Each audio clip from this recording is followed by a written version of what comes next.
Have you ever noticed that the loudest voice in your life is the one that no one else listens to? The one who murmurs as you walk down the street, who screams as you try to sleep, who questions everything you do all the time. The voice of the mind, the inner chatter. Now stop for a moment and notice. You are listening to yourself right now. You are thinking about what you're hearing, and maybe you're even judging your own thoughts about what you're hearing. But who is this listening? And why doesn't he ever shut up? From a young age, we learn to identify with this inner voice.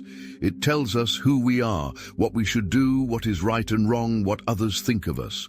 But what we are rarely told is that this voice is not who you are. She is just an echo, a reflection of fears and desires, of memories and hopes. It's like a radio program that plays non-stop, and you don't even realize you can turn it off. Alan Watts said that thinking is a wonderful tool, but only when used consciously. The problem is that we let the tool use us. We get stuck in an endless conversation with ourselves, planning the future, rewriting the past, trying to control every detail of life, while the present slips away invisible. Imagine a river. Now imagine trying to freeze every drop to study it. You lose the flow. Life is this river. Incessant thinking is the freezing of existence. And the most ironic thing is that this internal dialogue, this endless chatter, doesn't bring us closer to the truth. On the contrary, he separates us from her. Reality is here now, pulsing in every heartbeat, in every breath. But the mind speaks so loudly that we cannot hear the silence where the truth lives. Watts used to joke, if you're always talking to yourself, you never hear what the universe has to say. And maybe that's why you feel so tired, so disconnected, because you're trying to live your life through words, and life doesn't fit into words. I'm not saying that thinking is wrong, but there is a deeper place, a state where you are neither lost in thought nor fighting it, a space where you observe without identifying, where you listen without responding, where you feel without labeling. This place is you before the name, before ideas, before the story the mind tells.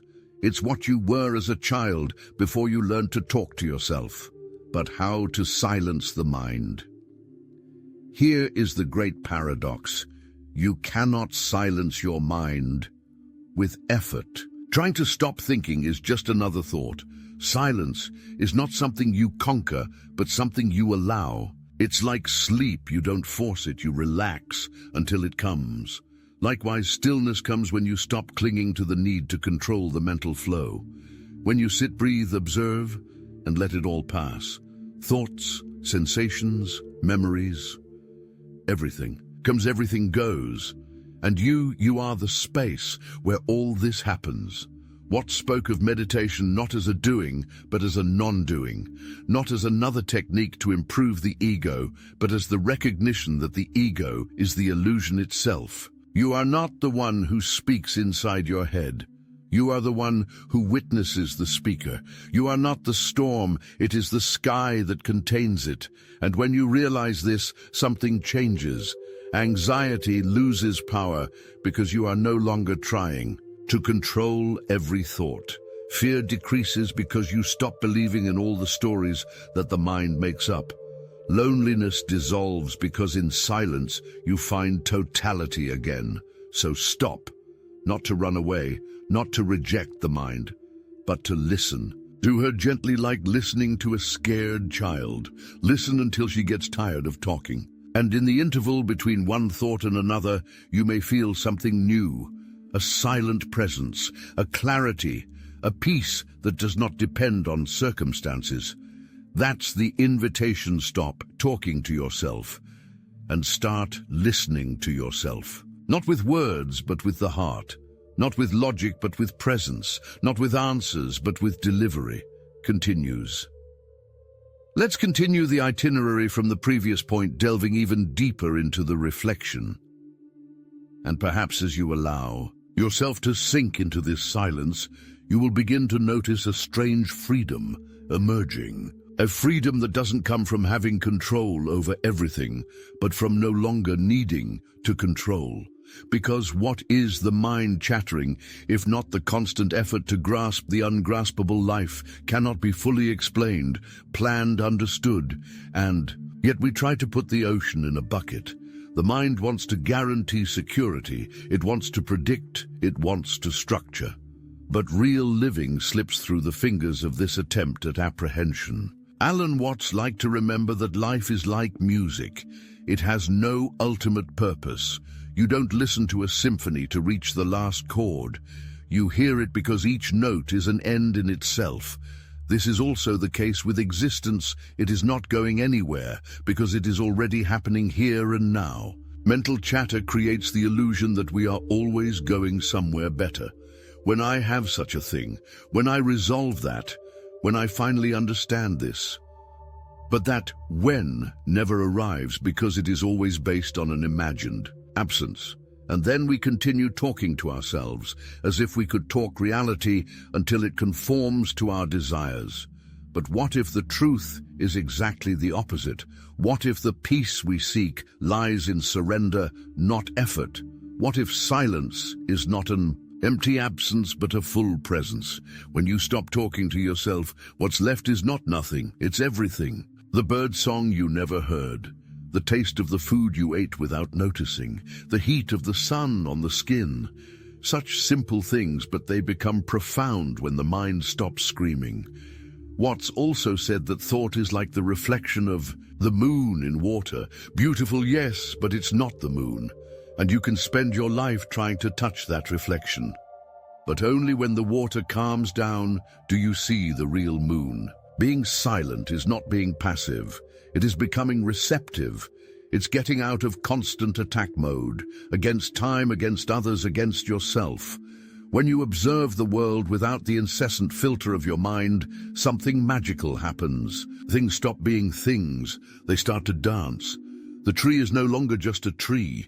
It vibrates with the presence of being. The street, the wind, the smell, everything is alive. Everything breathes with you. And in that state, you are not separate from the world. You are the world looking at itself. This state is not an achievement. It is not a trophy for the spiritual ego. It's a return, a reminder of what always was. And that's why stopping talking to yourself is actually about listening deeply to yourself again. There is nothing to understand, nothing to achieve, just what it is, just what it always was. And the more you try to describe it, the more it slips away. Because truth does not fit in thought, it only fits in being. Continue in silence. Keep breathing. The mind will come with its ideas, its stories, its fears. Let them come, but don't hold back. Don't respond. Don't enter the conversation, because there is a place where you are no longer the thinker nor the thinkable. You are consciousness itself, free, open, infinite. And when you live from that place, every moment becomes sacred. Not because you make it special with words, but because it is in itself complete. And then the most surprising thing happens. You still think, but you are no longer possessed by thought. You still feel, but you are no longer a hostage to emotions. You still live, but now you live with your eyes open. This is the essence of the teaching, stop talking to yourself. And perhaps you will hear for the first time the song of the universe, the same one that was always playing, but you were too busy with yourself to notice. The mind is like a room full of mirrors, and with each thought, you see yourself reflected in another one of them, in another image of who you believe you are. You start talking to your reflections, trying to convince them that you are right, that you have control, that you know where you are going. But the more you talk to them, the more you lose what is real, because mirrors have no substance, they only imitate. The mind, in this sense, is a mirror in constant movement. She creates images, thoughts, memories, assumptions, and each one seems so solid, so true, that you forget you're just looking at reflections. Life, however, does not happen in mirrors. She's in the room. And to enter the room, you need to stop talking to the images. You simply need to look, to feel, be. This stopping is not an act of denial. It is not rejecting thought or declaring war on the mind. This would just be another subtle way of continuing to talk to yourself. You need to understand the mechanism. See that thought in its purest nature is not the villain. He's a wonderful tool, but he's been promoted to lord of the house. Thought became king, and an anxious, paranoid king, always planning the next move on the board of existence. When you stop talking to yourself, it's not like the king is killed. He is merely returned to his place of origin, a servant, not the master. And then the inevitable question arises, who am I if I'm not that voice that speaks all the time? And here we begin to get closer to what words cannot reach. Because ironically, you only discover who you are when you stop trying to define yourself. Every effort at self-knowledge based on thought ends up being another turn in the maze. Another attempt to capture with words what was never meant to be said. You are not a concept. It is not a name, nor a biography, nor a passing emotional state. You are the one who witnesses all of this. You are the silence between thoughts, the backdrop where the mind projects its ideas. You are the space, not the content. And when that awareness dawns, even for a brief moment, you feel profound relief. Because all the tension in existence came from believing that you needed to constantly explain, justify, argue. As if your life was being judged by an invisible jury that demands that you always be coherent, productive, good, smart, in control. But no one is watching you but yourself. And the internal audience nurtured by years of conditioning can be gently silenced, not with strength, but with presence. Carefully, with delivery. Alan Watts said that we are all hypnotized by the idea that we are someone separate, and this separation is maintained primarily by constant mental narrative. Gossip is not just annoying, it is the glue of illusion. That's why stopping talking to yourself isn't just a relaxation technique, it's a portal, a deconditioning, an open door to a way of being that is radically different from the usual. A way that does not try to resolve the present moment, but dives into it. A way that does not seek to get anywhere, because it recognizes that the arrival is always here. Notice right now, as you listen to these words, there is a background of silence. You may be thinking, yes, but who is aware that you are thinking? This consciousness that observes, that perceives, it does not judge, it does not comment, it does not compare. She just is. And it is in this space that freedom lives. Not the freedom to do what you want, but the freedom not to be a slave to the mind. The freedom to live as if every breath were a prayer, as if every simple gesture was a celebration, because when the internal noise stops, even the most trivial movement becomes sacred. But the mind will not give up easily. She will come with her strategies, her arguments, her excuses. This will remind you of commitments, problems, insecurities. It will tell you that stopping is a waste of time, that the world demands action, that there are urgent things to resolve, and you will listen. But this time, he won't respond. Not because he ignores it, but because he recognizes that silence has more wisdom than any answer. Silence does not resolve with logic, it dissolves with presence. And in this dissolution, everything is reorganized, because deep down, the mind screams, because it feels alone. She talks so much to herself because she has forgotten the silent embrace of being, and you remembering this hug begin to live with a previously unknown softness. The same problems continue to exist, but they no longer have teeth. The same pains may arise, but you no longer get lost in them, because there is a part of you that observes, that welcomes, that remains unshakable, and that part is nowhere to be found. It is exactly where you are right now in this instant, silent, gift, alive. And when you begin to rest in this silence, something curious happens. Life begins to reveal itself as it is without the veil of mental interpretations. You realize that you were never the driver of existence, just the passenger who believed you were behind the wheel.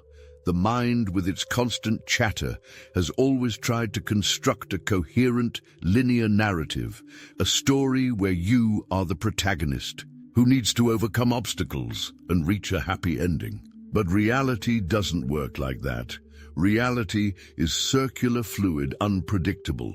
She dances in spirals, not straight lines. And when you stop talking to yourself, you stop trying to force your life to fit into a story. And then you start to see, really. See with the eyes of someone who is no longer seeking to understand, but just to feel. A stranger's face becomes a mirror.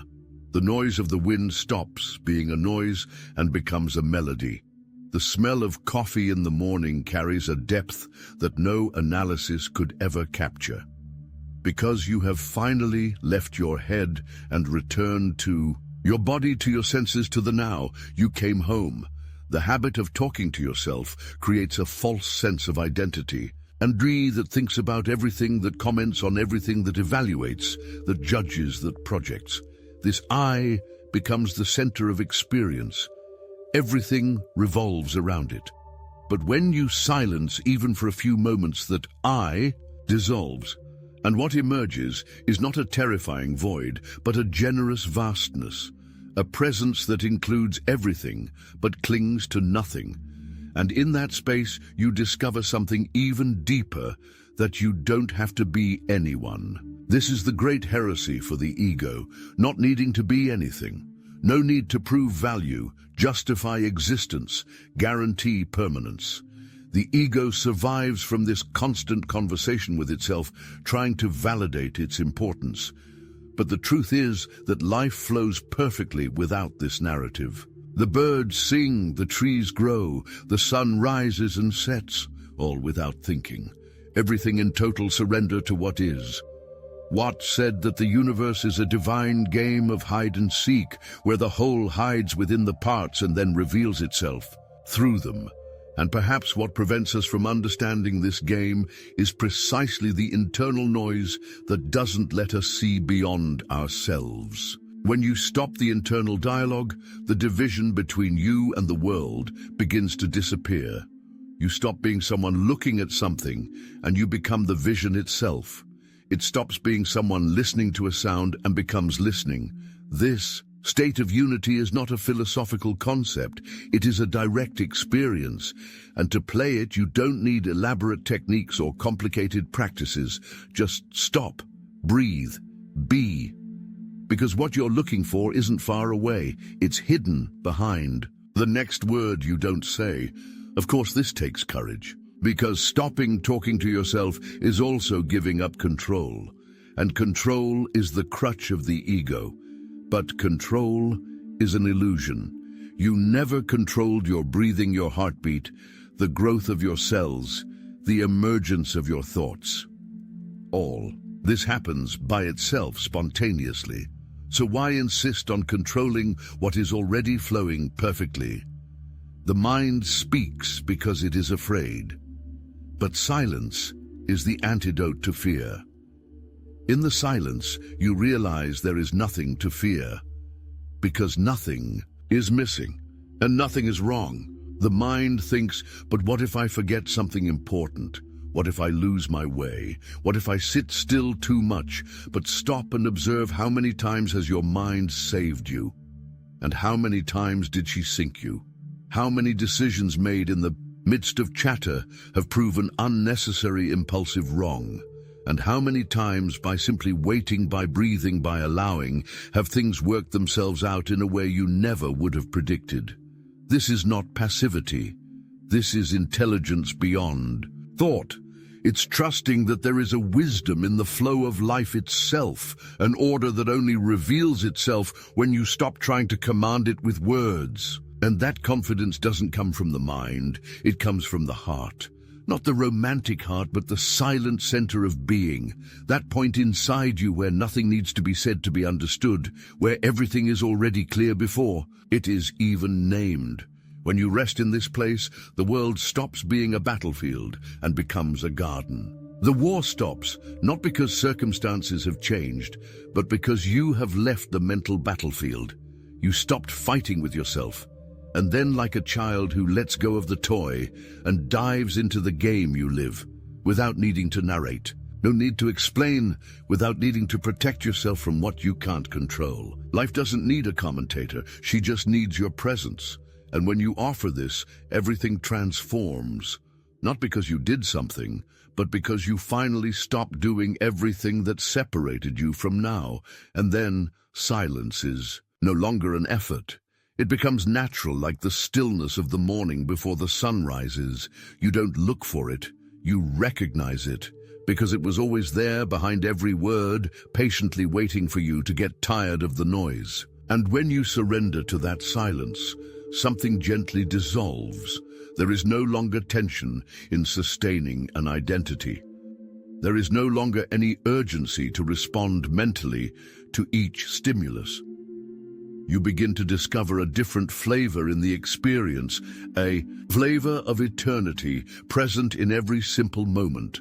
The mind used to labeling everything will try to call it peace, meditation, enlightenment. But these are just names, and names are the first layer of separation, because where there is a name, there is distance.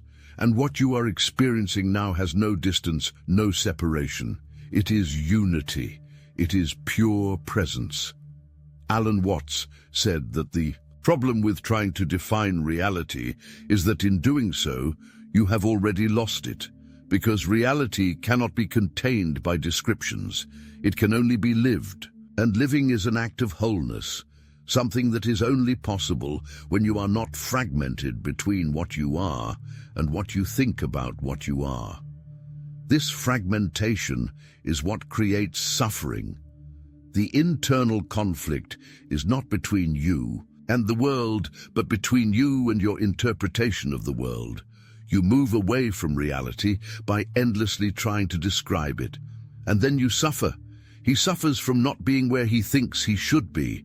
Suffer for not being who you think you should be. He suffers from being at war with life as it is. But what if you stopped describing all of this? What if you dropped the definitions and just breathed in the moment what it is like?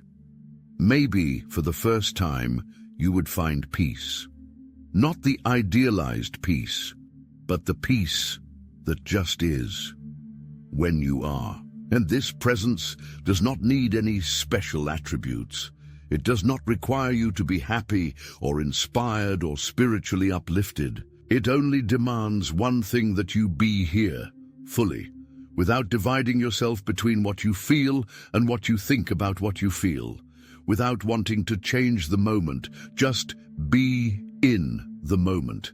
This simplicity is revolutionary, because it undoes with its silent light all the artificial complexity created by the mind. You realize there is no real problem, just thoughts about problems. And these thoughts, when observed without identification, lose their strength. They dissolve like clouds in a blue sky.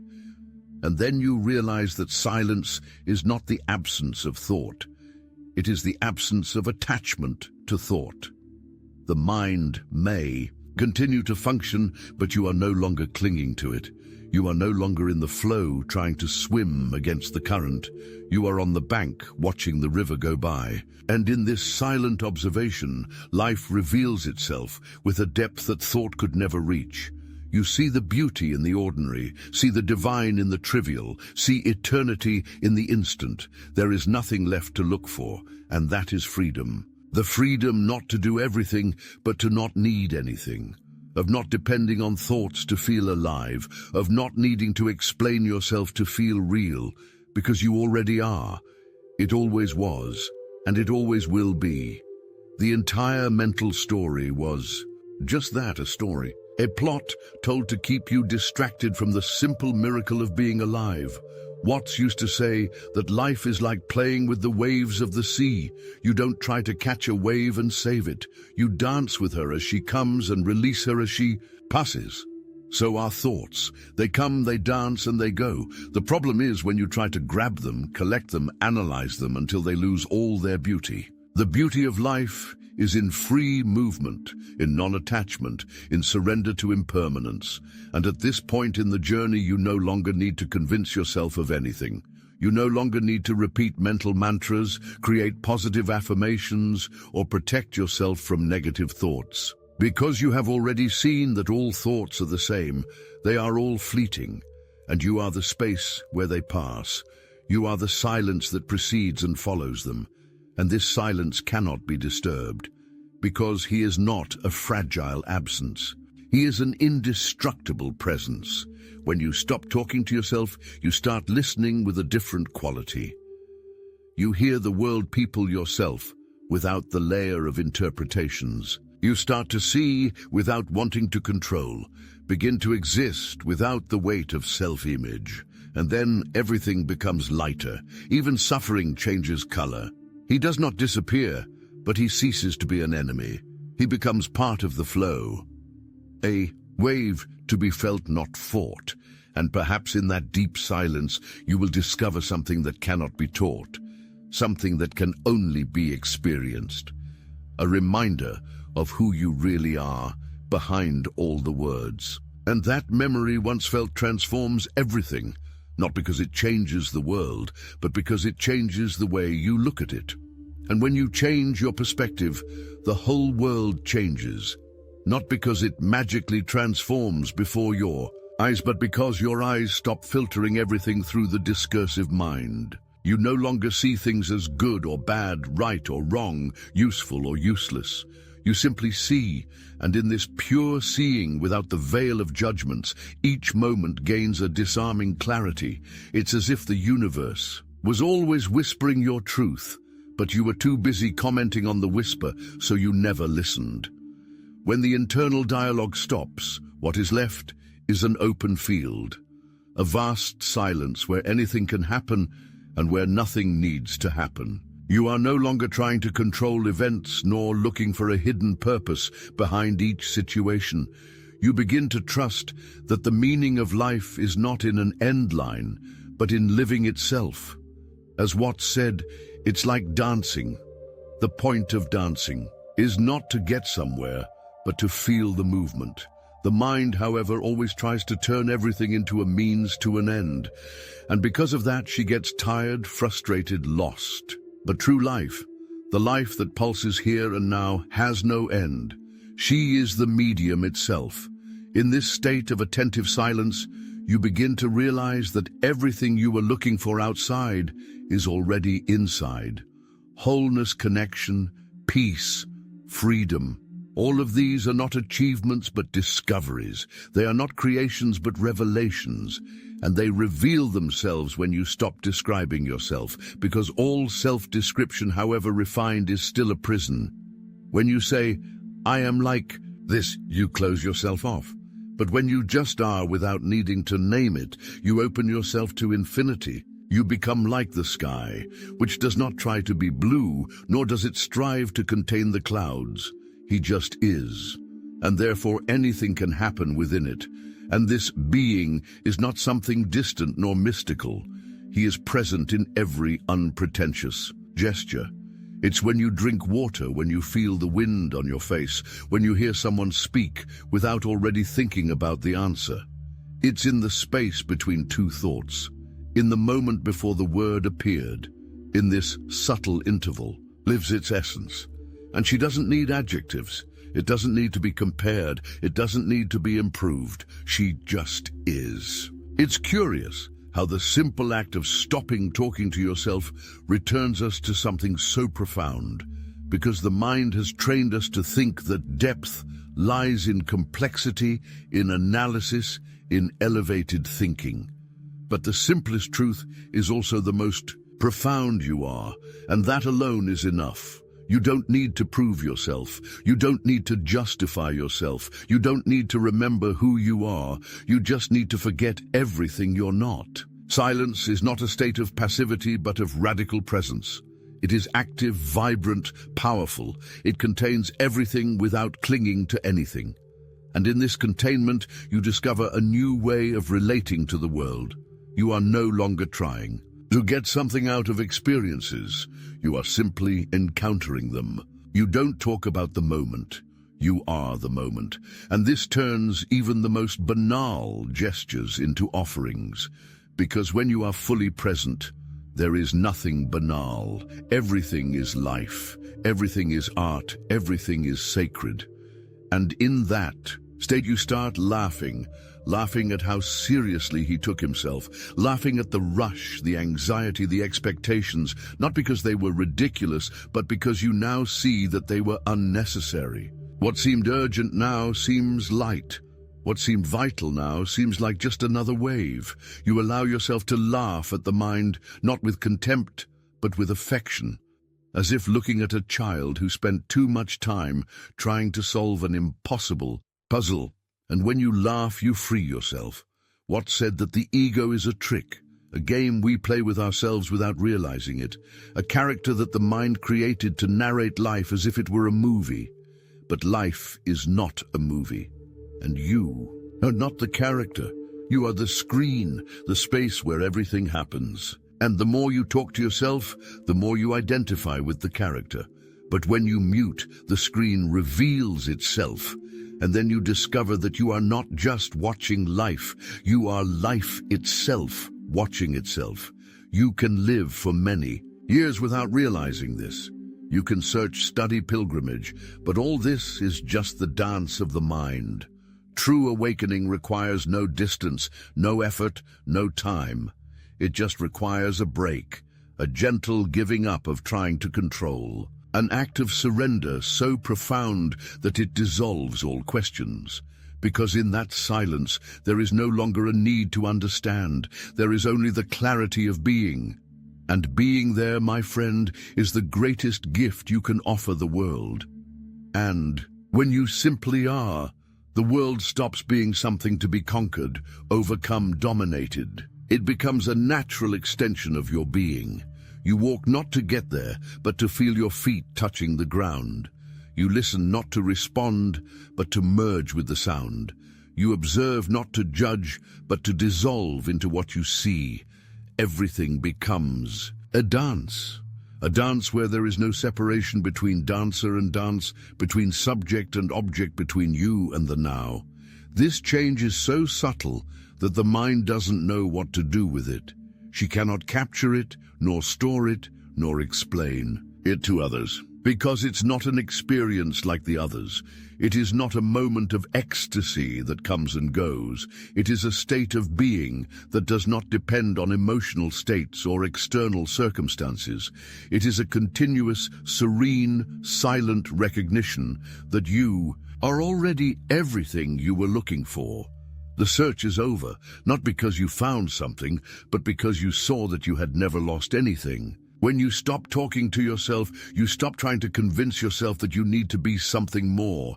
And then you realize the fear, the doubt, the guilt, the anxiety. All of these were just side effects of a mind that wouldn't stop. They were like waves generated by a stone thrown into the lake of consciousness. But when you don't throw any more stones, the water calms down. And in that clear mirror, you see reflected what has always been there, the simplicity of existence, the mystery of being, the silence of now.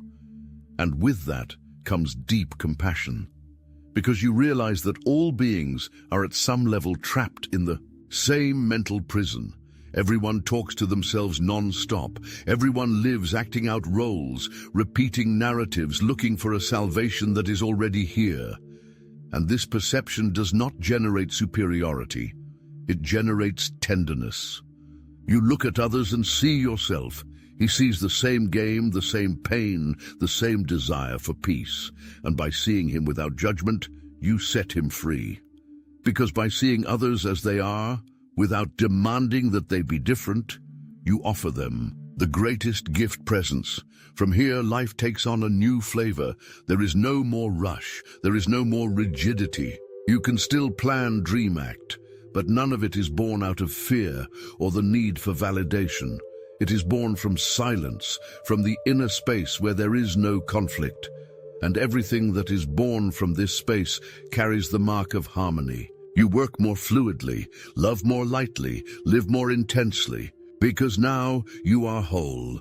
And being whole is the same as being free. Freedom then is not doing whatever you want. Freedom is not needing to run away from anything, not even your own thoughts. You can listen to them, yes, but like listening to a conversation in the next room, without getting involved, without identifying yourself, without trying to silence them by force. You see them arise, live, disappear, and in that you realize that they never had power. The power was only in your belief, in your identification, and when you remove that belief, the castle crumbles. But contrary to what the mind fears, you don't fall. You fly, and the flight is not grand, dramatic, spectacular. It's a smooth flight, a glide through the present, an existence without resistance. And this, although it seems too simple to be true, is the essence of truth. Alan Watts would say that the whole problem starts when we take life too seriously, when we believe that we need to keep the illusion going even if it costs us our peace. But life doesn't require effort. It is already happening. The only thing left for us to do is nothing. Yes, nothing. Just be. Be aware. Be receptive. Be silent. And from that, nothing, everything springs. Not a chaotic everything, but an everything ordered by the intelligence of the now. You no longer need to control because you realize you never did. He no longer needs to justify himself because he realizes that there never was a court. You no longer need to describe yourself because you realize that every description is a reduction.